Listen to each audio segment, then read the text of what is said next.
శుభకార్యాలకు పూజార్ల కోసం వెతుకుతున్నారా? పూజారీస్.com లో అతి తక్కువ ధరలకే పూజార్లను ముందే బుక్ చేసుకోండి. వెంటనే కాల్ చేయండి. ఓం శ్రీ గురుభ్యో నమ. శ్రీ మహాగణాధిపతయే నమ. శ్రీమాత్రే నమ. కర్కటే పూర్వ ఫల్గుణ్యాం తులసీ కాననోద్భవాం పాండ్యే విశ్వంభరాం గోదాం వందే శ్రీరంగనాయకీం.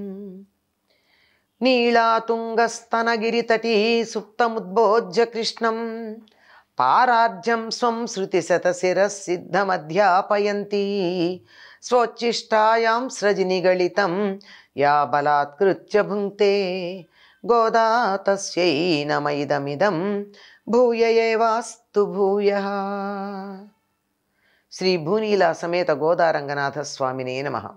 கத்துக்கழவைக்கணங்கள் பல கழந்து செத்தார்த்திஜலியச் சென்று செருச்செய்யும் குத்தமொன்றில்லாட கோவலர்தம் பார்க்கொடியே புத்தரவல்குல் புனமயிலே போதராய் சுத்தத்து தோழிமாரெல்லாரும் வந்து நின் முத்தம் புகுந்து முகில் வண்ணன் பேர்ப்பாட சித்தாதே பேசாதே செல்வ பெண்ணாட்டி నీ ఎత్తు కురంగం సా పారులేలో రెంబావాయ్.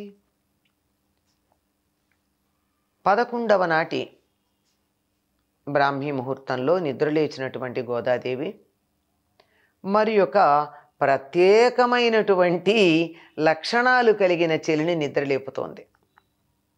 ఇటువంటి సాధకులు భక్తులు మనకి లోకంలో కనపడుతూ ఉంటారు. ఏమంటే చెప్తోంది, లేగదూడలు కలిగినవి అయినా లేగల్లాగానే ఉన్నటువంటివి అయిన ఆవులు ఉన్నాయట. అంటే లేగదూడలంటే లేత దూడలు, ఆవు దూడలు. ఆ తర్వాత ఆవులు ఎలా ఉన్నాయి, చూడడానికి వయస్సు వచ్చి ముసలావుల్లాగా లేవు, ఇవి దూడల్లాగానే ఉన్నాయి. అంటే తొలిచూలు మలిచూలు ఆవులు. అటువంటి ఆవులు చాలా ఉన్నాయి, మందలలో ఉన్నాయి. మంద అంటే అనేకమైనటువంటి ఆవుల సముదాయాన్ని మంద అంటారు. అటువంటి మందల్లో ఎన్నో ఆవులు కలిగినటువంటి మందలుండి వాటన్నింటినీ చక్కగా పితగగలిగిన వారు, వాటి దగ్గర పాలు పితగలిగినటువంటి వాళ్ళు. ఎంతసేపు పడుతుందండి 100 ఆవుల దగ్గర పాలు తీయాలంటే ఎంతసేపు పడుతుంది, ఎంత ఓపిక ఉండాలి. అంతేకాదు శత్రువులను ఎదిరించి బలంగా యుద్ధం చేయగలిగిన వారు. గోపాలకులంటే ఏదో ఆవులు మేపుకుంటూ ఉండే అతి సామాన్యులు అనేటటువంటి భావన లోకంలో ఎందుకో ప్రచారంలో ఉందండి. గొల్లలు అటువంటి వారు కాదు. ఈ యాదవులందరూ కూడా గొప్ప బలం కలిగినటువంటి వారు. తర్వాత నందుని గురించి కూడా అదే మాట చెప్తుంది ఆవిడ. ఒక్కొక్కళ్ళకి ఏనుగకున్నంత బలం కలిగిన వాళ్ళు, యుద్ధ విద్యలలో నిపుణులు, పాండిత్యం కూడా తక్కువేం లేదు, బాగానే ఉన్నాయి. వీరి మందలకి గర్గమహర్షి మొదలైనటువంటి వారు వచ్చి వారికి ఎక్కడన్నా ఇంతకుముందు చదివినటువంటి చదువు మరపుకు వచ్చిందేమోనని వాళ్ళకి మళ్ళీ ఆ చదువునంతా కూడా గుర్తు చేసి పెడుతూ ఉంటారు. అటువంటి వాళ్ళు వీళ్లతో నారాయణ సైన్యం అన్నటువంటి పేరుతో చాలామందిని కౌరవుల వైపు యుద్ధం చేయడానికి పంపించాడు కదా కృష్ణుడు. చాలా బలం కలిగిన వాళ్ళు, చాలా బలంతో శత్రువుల్ని ఎదిరించి యుద్ధం చేయగలిగినటువంటి వాళ్ళు, వారి వంశంలో ఎటువంటి దోషం లేనటువంటి వాళ్ళు అయినా గోపాలకుల వంశంలో మొలచిన ఓ బంగారు తీగ అంటోంది. ఓ స్వర్ణలత, ఓ బంగారు తీగ, మరి ఈ వంశంలో, ఇలాంటి వంశంలో జన్మిస్తే మరి కొంచెం గారాబం కూడా ఉంటుంది ఇంట్లో. అందువల్ల ఆవిడ లేవకుండా ఉన్నది. పుట్టలోని పాము పడగలాగా ఉన్న నితంబ ప్రదేశం గలదానా. ఇదేం పోలికండి. పిరుదుల భాగం ఏదైతే ఉందో అది పుట్టలోని పాము పడగ ఎత్తినట్టుగా ఉన్నటువంటి నితంబ ప్రదేశం కలది. అంటే పామిలా చుట్టలు చుట్టుకుని తలవైపు కొంచెం ఎత్తుగా ఉండి అలా వట్రువగా అర్ధగోళాకారంగా ఉన్నటువంటి నితంబాలు, పిరుదులు కలిగినటువంటి దానా. అడవిలో ఉన్నటువంటి నెమలిలాగా అందమైన కేశపాశంతో ప్రకాశిస్తున్నదానా, అడవి నెమలిట, ఆ నెమలి యొక్క కేశపాశంలాగా అందంగా ఉన్నదానా, రా, ఎంతసేపు పడుకుంటావు? చుట్టాలు చెలికత్తులు మొదలైనటువంటి వాళ్ళంతా వచ్చారు. నీ ముంగిట్లో చేరి ఉన్నారు, నువ్వు తలుపు తెరవలేదు, నీ ముంగిట్లో ఉన్నారు. మరి నీలమేఘవర్ణుడైన కృష్ణుడి నామాన్ని కీర్తిస్తున్నాం మేమంతా. అయినా నువ్వు ఉలక్కుండా పలక్కుండా ఉన్నావు. చెప్పమ్మా, నీ విషయం ఏమిటో చెప్పు, నీ ఉద్దేశం ఏమిటో చెప్పు, దీని అర్థం ఏమిటో చెప్పు. నువ్వు బాగా సంపన్నురాలివి కదా, ధనవంతురాలివి అనేటటువంటిది ఏమైనా అభిప్రాయం ఉందా అన్న.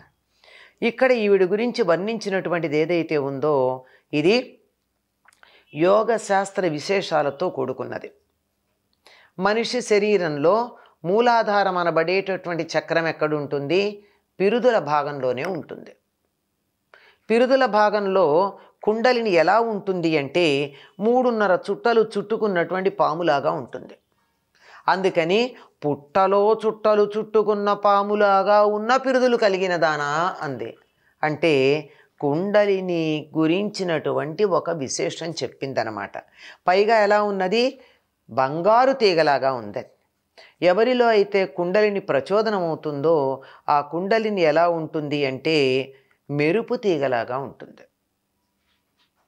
మెరుపు తీగ ఎలా ఉంటుందో అలా విద్యుత్ తీగ, తటిల్లత, అలా మెరుపు తీగలాగా అలా తడుక్కను మెరుస్తూ సన్నగా ఒక్కసారి మెరుపు తీగ ఎంత వేగంగా మెరిసి ఆరిపోతుందో అంత వేగంగాను మూలాధారం నుండి సహస్రారం దాకా, అంటే పిరుదుల భాగం నుండి కపాల భాగం దాకా ఒక్కసారి పైకి వెడుతుంది.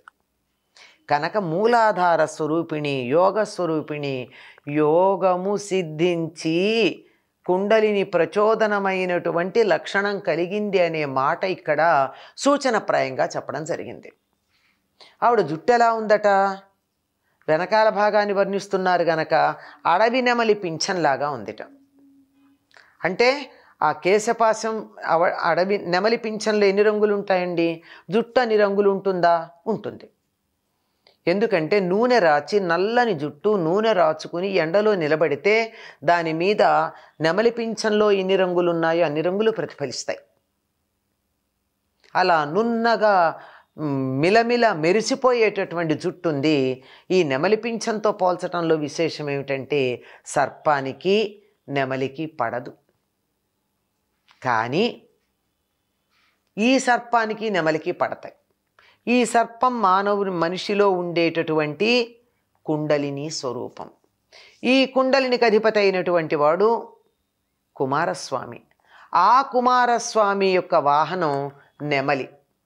వీటిని సమన్వయం చేసుకుంటే అద్భుతమైనటువంటి భావన మనకు కలుగుతుంది. చిన్న పిల్ల గోద, ఆ పిల్ల మాటలలో ఇన్ని యోగశాస్త్ర రహస్యాలు మనకి ఈ పాసురాల్లో దర్శనమిస్తూ ఉంటాయి. అటువంటి గోదమ్మ తల్లికి నమస్కారం చేయడం తప్ప మనం ఏం చేయగలం? ఈనాడు నిద్రలేపుతూ ఉన్నటువంటి గోపిక యోగ సిద్ధురాలుగా మనం చెప్పుకోవలసి ఉంది. ఈ యోగ సిద్ధురాలికి మంచి వంశము, బాగా పాలు ఇచ్చేటటువంటి ఆవులు కలిగినటువంటి, ఆవులని పాలు తీయగలిగినటువంటి కుటుంబ సభ్యులు ఉన్నారు అంటే ఈ గోవులకి, గోవు నుండి వచ్చేటటువంటి పాలు ఇవన్నీ కూడా అమృతము, యోగం వల్ల వచ్చేటటువంటి ఆనందామృతం మొదలైనటువంటి వాటితో మనం అన్వయం చేసుకోవాల్సి ఉంది. సూచనాప్రాయంగానే ఇందులో ఉన్నటువంటి మహార్థాన్ని తెలియచెప్పడం జరిగింది. అటువంటి గోదాదేవికి నమస్కారం చేయడం తప్ప మనం అర్థం చేసుకుంటున్నాము అని అనుకోవడం ఒక చిన్న భ్రమ. అర్థం చేసుకునే ప్రయత్నం మాత్రమే చేస్తున్నాం. ఆ తల్లికి నమస్కరిస్తూ స్వోచ్చిష్టమాలికా బంధగంధబంధురజిష్ణవే విష్ణుచిత్తతనూజాయై గోదాయై నిత్యమంగళం. స్వస్తి.